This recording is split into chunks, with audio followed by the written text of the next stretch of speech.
Okay, wonderful students. We are going to start today with an Act 5 preview. Your goal is to read Act 5, take the quiz at the end of this lesson, and come to class having read the act and ready to do some assignments based on what you've read. Okay. First slide here is somewhat of a joke to get us going, but Romeo and Juliet is not a love story. It's a 3-day relationship between a 13-year-old and a 17-year-old that caused 6 deaths. Sincerely, everyone who actually read it. Okay, there are 3 scenes in Act 5. In Scene 1, we're in Mantua on Wednesday morning, which is where Romeo has been banished to. Romeo at this point has not received a letter from Friar Lawrence. So in comes Balthazar, his servant, and says Juliet is dead. Remember, he never received the letter that Friar was sending him, telling him of the plan to have Juliet take the vial and pretend to be dead for 42 hours so they could be reunited.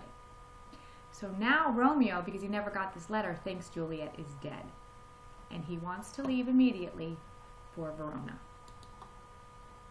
Balthazar tries to convince him, but Romeo decides he's going to go to Verona and plans to kill himself because he thinks that Juliet is dead. He decides he must buy some poison from an apothecary. However, the poison's illegal, okay, and anyone who sells it can be executed.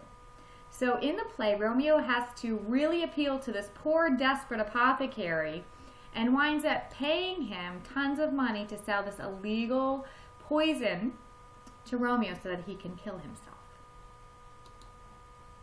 All right. Romeo equates the poison to a cordial, which is a healing medicine that restores life, and he sees his death as something joyous, not evil. In Scene 2, we're now in Verona. Okay, we were just in Mantua, now we're in Verona. Friar John was supposed to deliver Friar Lawrence's letter to Romeo.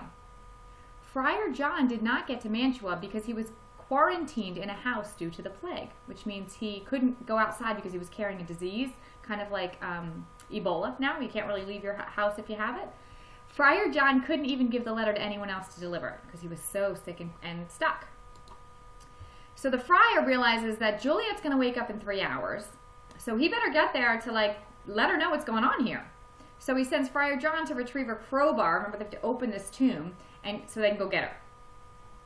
In the meantime, Friar plans to send another letter to Romeo saying, hey, Juliet's okay, she's hiding with me, come get her. Scene 3. Now we're in the Verona graveyard. Paris is mourning over Juliet's death. Remember, he was supposed to marry her that day. She woke up on her wedding day to get married, and they all found her deceased. So Paris and a servant go to the graveyard, and Paris, just innocent Paris, who's wonderful, just wants to put flowers to honor her. And he tells the servant to hide and watch for anyone who might be coming. He wants to be alone with her and pay his last respects. Well, the servant signals that someone's coming, so Paris hides and waits to see who it is. Well, lo and behold, it's Romeo and Balthazar, who've come from Mantua now. And Balthazar is threatened by Romeo to forget everything he sees and don't interrupt me. So Balthazar kind of gets a clue that something deep here is going on.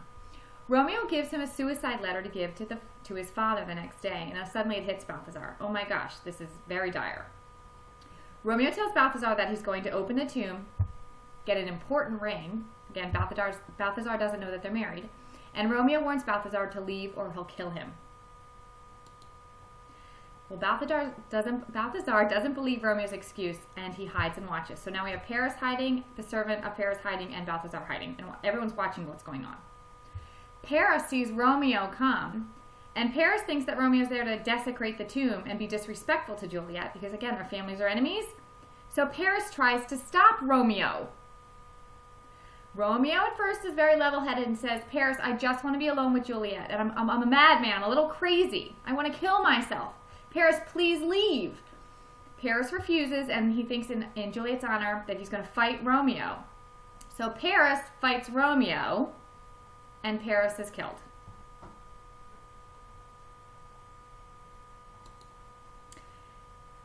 So, in turn, at this point in time, Romeo takes out his vial, he drinks it, and he kills himself. So now we have a dead Paris, we have a dead Romeo, we have a dead Juliet. First, we think she's dead. Friar comes to the tomb, and he finds Romeo and Paris really dead. And Juliet, awake after 42 hours of a slumber, wakes to see the same thing. Dead Paris, dead Romeo.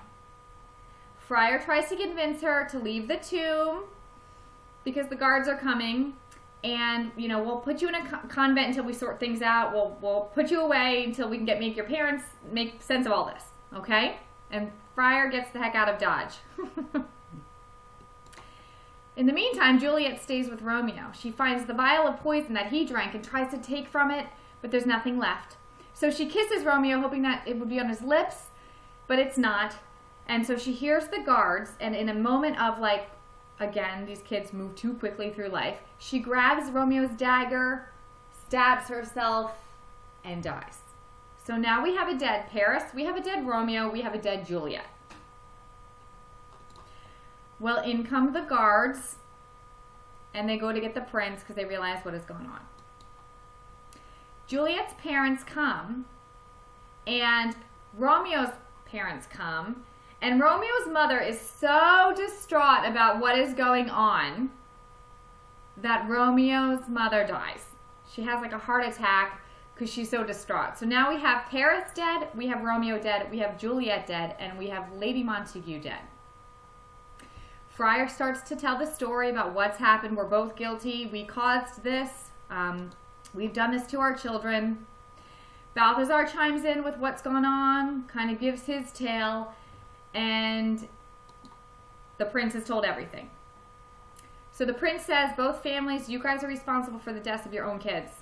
The Capulets and Montagues, you fought, and this is what it's caused. All of these deaths are your fault. Your hatred caused this. So the prince also blames himself. And lo and behold, the families have a moment of clarity, and they end their long-standing feud. Lord Montague ends the play saying he will build a pure gold statue of Juliet, and Lord Capulet says he will build a statue of Romeo in each other's honor. So the opposite families are building statues in their children's honor. And that is how the play ends. Good luck on your quiz. Hope you do well. Read Act 5. You guys need to fill in the blanks there, okay? Have a good day. Bye.